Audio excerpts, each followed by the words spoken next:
রমজান একটি মাস যা শুধু ক্যালেন্ডারের একটি সময় নয়, এটি রহমতের মাস, ক্ষমার মাস, আল্লাহর দিকে ফিরে আসার মাস।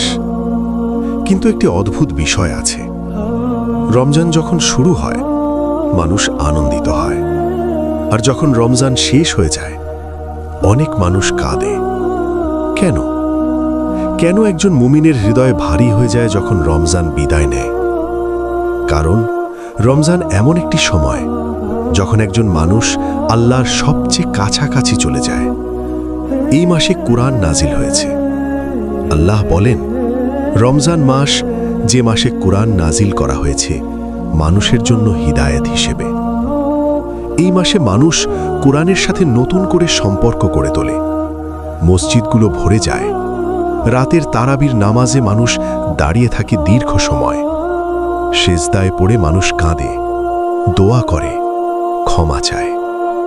এই মাসে হৃদয় নরম হয়ে যায়, কারণ এই মাসে একটি বিশেষ রহমত নেমে আসে। রাসূলুল্লাহ সাল্লাল্লাহু আলাইহি ওয়াসাল্লাম বলেছেন, রমজান শুরু হলে জান্নাতের দরজা খুলে দেওয়া হয়, জাহান্নামের দরজা বন্ধ করে দেওয়া হয়, আর শয়তানদের শৃঙ্খলিত করা হয়।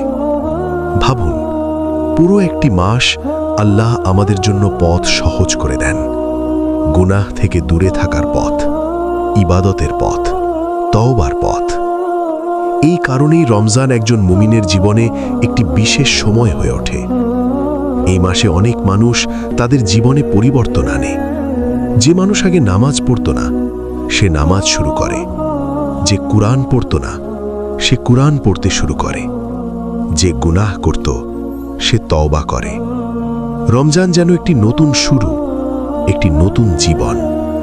কিন্তু যখন ঈদের চাঁদ দেখা যায়, রমজান শেষ হয়ে যায়, তখন একজন মুমিনের হৃদয়ে একটি ভয় জন্ম নেয়। আমার রোজা কি কবুল হয়েছে? আমার দোয়া কি কবুল হয়েছে? আমার গুনাহ কি ক্ষমা হয়েছে? কারণ প্রকৃত মুমিন তার আমল নিয়ে সব সময় চিন্তিত থাকে। ইসলামের ইতিহাসে আমরা দেখি, সাহাবীরা 6 মাস ধরে দোয়া করতেন যেন তারা রমজান পান, আর রমজানের পরে 6 মাস দোয়া করতেন যেন আল্লাহ তাদের রোজা ও ইবাদত কবুল করেন। ভাবুন, রমজান চলে যাওয়ার পরও তারা চিন্তিত থাকতেন, কারণ তারা জানতেন এই মাস কত মূল্যবান। আরেকটি কারণ হল, রমজান মানুষের হৃদয়ে আল্লাহর ভালোবাসা বাড়িয়ে দেয়। যখন মানুষ রাতের নীরবতায় সেজদায় পড়ে, আল্লাহর সাথে কথা বলে, দোয়া করে, তখন সে এমন এক শান্তি অনুভব করে যা পৃথিবীর অন্য কোনো কিছুর সাথে তুলনা করা যায় না। এই শান্তি, এই নৈকট্য, রমজান শেষ হলে মানুষ সেই অনুভূতিকে মিস করে। তাই অনেক মুমিন কাঁদে, কারণ তারা জানে না পরের রমজান তারা পাবে কিনা। অনেক মানুষ গত বছর রমজান পেয়েছিল, আজ তারা কবরের মধ্যে। তারা আর কোনো রোজা রাখতে পারবে না, আর কোনো তারাবি পড়তে পারবে না, আর কোনো লাইলাতুল কদর খুঁজতে পারবে না। এই বাস্তবতা একজন মুমিনকে ভয় পাইয়ে দেয়। হয়তো এই রমজানই ছিল আমার শেষ রমজান। তাই একজন প্রকৃত মুমিন চেষ্টা করে রমজানের শিক্ষা যেন সারা বছর ধরে রাখতে পারে, যেন নামাজ বন্ধ না হয়, যেন কুরআনের সাথে সম্পর্ক শেষ না হয়, যেন গুনাহ থেকে দূরে থাকা অভ্যস্ত থাকে। কারণ রমজানের আসল উদ্দেশ্য হল মানুষকে তাকওয়ার পথে নিয়ে আসা। আল্লাহ কুরআনে বলেন, হে ঈমানদারগণ, তোমাদের উপর রোজা ফরজ করা হয়েছে যেন তোমরা তাকওয়া অর্জন করতে পারো। অর্থাৎ রমজান আমাদের পরিবর্তন করার জন্য এসেছে, আমাদের হৃদয়কে পরিশুদ্ধ করার জন্য এসেছে।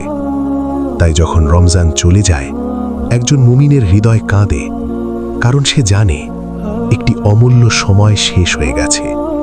কিন্তু রমজানের শিক্ষা শেষ হয়ে যায় না। যদি আমরা চাই, তাহলে রমজানের আলো সারা বছর আমাদের জীবনে থাকতে পারে। শুধু একটি সিদ্ধান্ত দরকার, আল্লাহর দিকে ফিরে যাওয়ার সিদ্ধান্ত।